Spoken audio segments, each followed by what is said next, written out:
Akademi 2 Karanganyar Kebumen akan menampilkan video pembelajaran PKI khusus elemen Al-Quran dan Hadis. Di sini tema yang saya angkat adalah Al-Quran dan Hadis sebagai pedoman hidup dengan metode pembelajaran diskusi dan model pembelajaran problem-based learning. Selamat menyaksikan.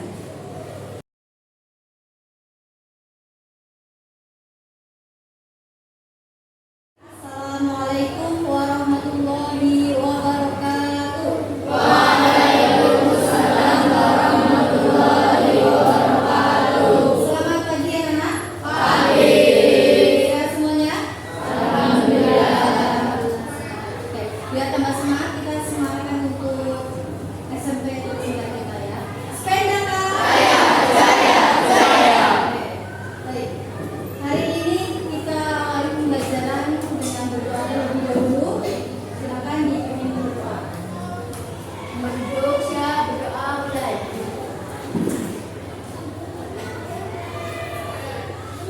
Doa selesai.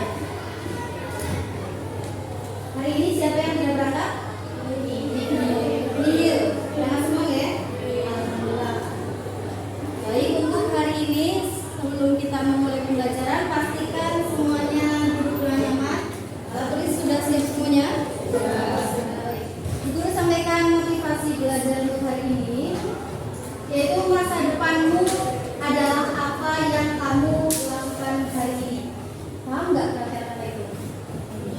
Masa depanmu adalah apa yang kamu lakukan hari ini.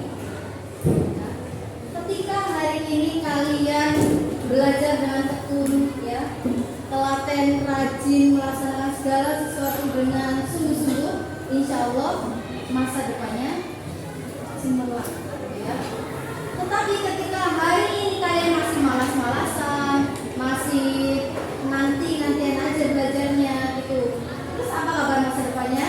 Kira-kira cemerlang nggak? Kira-kira sukses nggak?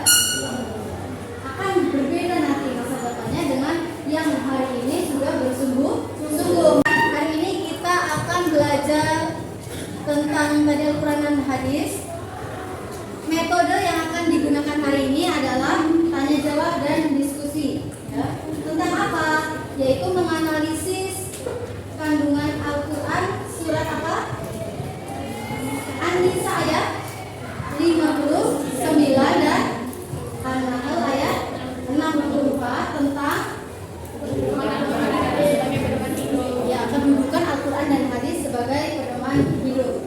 Hari ini kita masih belajar tentang Al-Quran dan Hadis sebagai pedoman hidup. Jika kemarin kita sudah mengetahui Al-Quran itu apa, Hadis itu apa, hari ini kita akan mencari tahu, ya, apa fungsi keduanya dalam kehidupan manusia. Sebelumnya ada beberapa pertanyaan yang harus dijawab bersama-sama, ya. Yang pertama, apa agamamu? Islam. Oke. Nah, jika kita sekarang menyadari setiap agama itu pasti punya kitab suci, maka kitab suci umat Islam itu apa?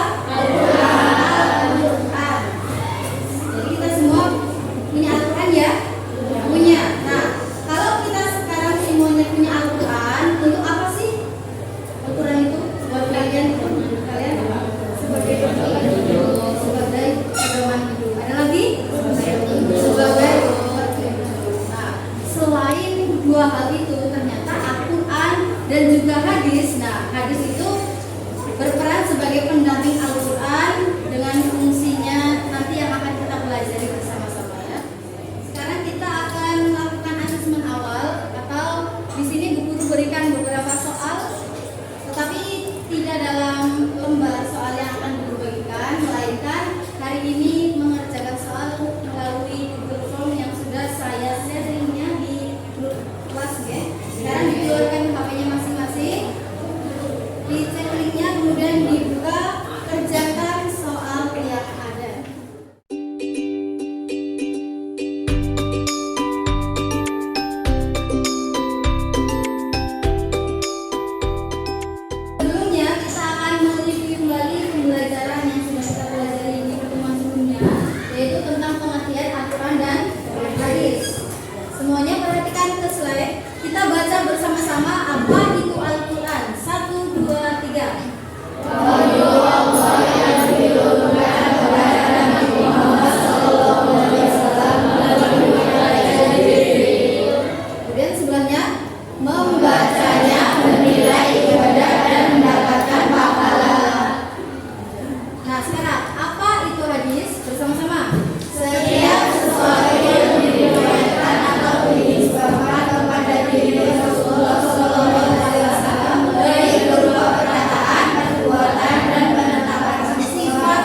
delapan sudah dengan nama-nama siswanya. Silakan sesuai dengan jumlah meja dalam ruangan ini kalian menyelesaikan kelompok ya. Untuk kelompok 1 di meja sini 1, 2, 3, 4, 5, 6, 7, 8. Yuk.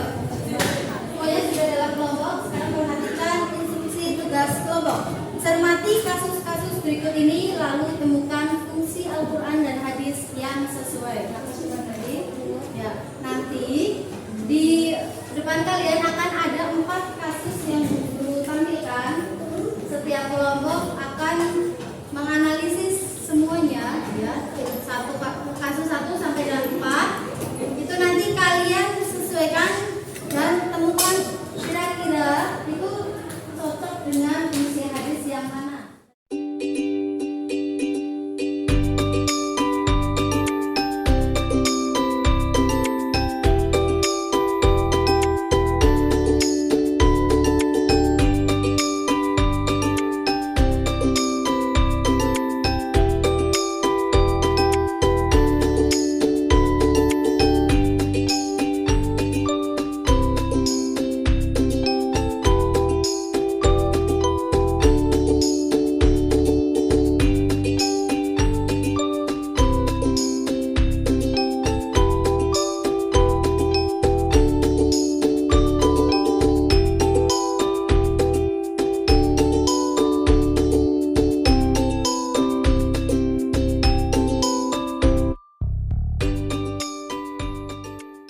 Assalamualaikum warahmatullahi wabarakatuh.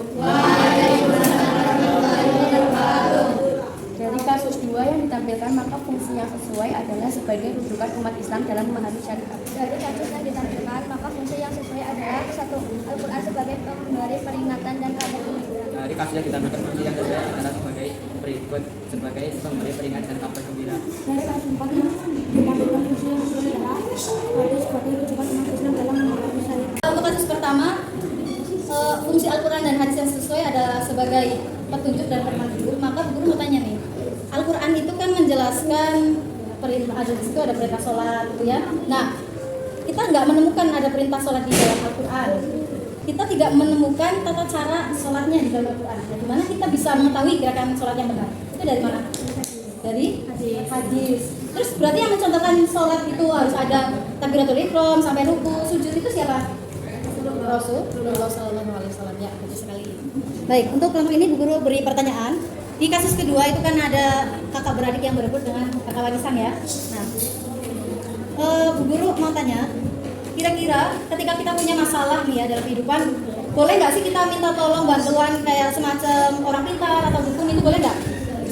Boleh nggak? Tidak. Kenapa tidak boleh? Kita hanya boleh minta tolong ke siapa? Minta petunjuk kepada siapa? Al-Quran atau kepada petunjuk Allah. Selanjutnya ya, di kasus ketiga di situ menjelaskan bahwa kita beramal di dunia itu telah di akhirat akan ada balasannya. Balasan yang baik nanti apa dan balasan yang buruk itu apa, itu berbeda ya nggak? Nah, kalian percaya nggak di akhirat itu ada balasan? Percaya. Balasan amal yang baik itu apa? Balasannya apa? Surga. Kalau untuk amal yang buruk, neraka. Baik, untuk kelompok terakhir ya. Dari kasus 4 di situ ada seorang ayah yang memberikan pendidikan agama yang bagus kepada anak-anaknya. Salah satunya sebagai dasar semua anak-anaknya itu harus bisa menghatamkan Al-Quran sejak dini ya. Nah, pertanyaannya, menurut kalian hukum belajar Al-Quran dalam Islam itu apa? Wajib. Berarti harus nggak? Harus ya. Misal ya, usianya sudah sampai tua kok belum belajar dan dia masih ada kesempatan, masih ada umur, penglihatannya masih jelas, kira-kira harus tetap belajar atau boleh nggak belajar? Harus tetap belajar. Baik ya, jawabannya sangat benar. Sekarang kita beri aplaus semuanya untuk kegiatan hari ini.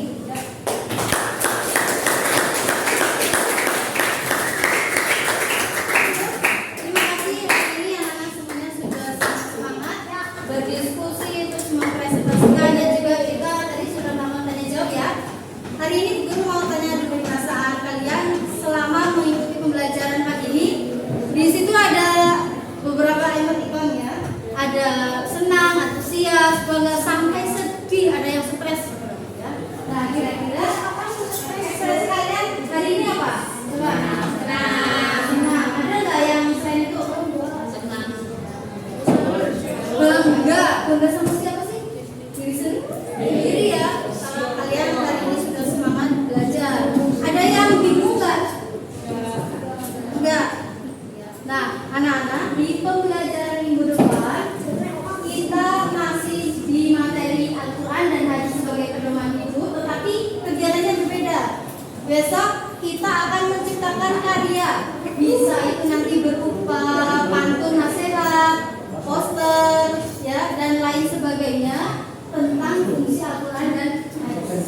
Ya, maka besok di pertemuan depan kalian guru minta bawa kertas manila ya. Kita akan mengerjakan asesmen akhir terlebih dahulu. Sama dengan asesmen awal tadi, sudah guru share linknya di grup kelas. Silakan dibuka dan dikerjakan soal yang ada.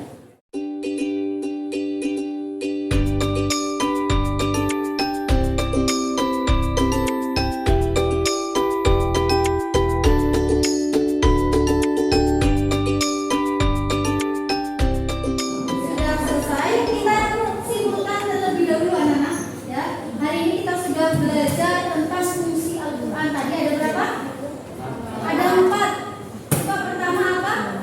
Al-Quran dan hadis sebagai pedoman hidup dan petunjuk. Yang kedua sebagai pemberi peringatan dan kabar gembira. Ketiga sebagai ya, Al-Quran sebagai sumber hukum Islam pertama dan hadis yang kedua, dan terakhir adalah hadis sebagai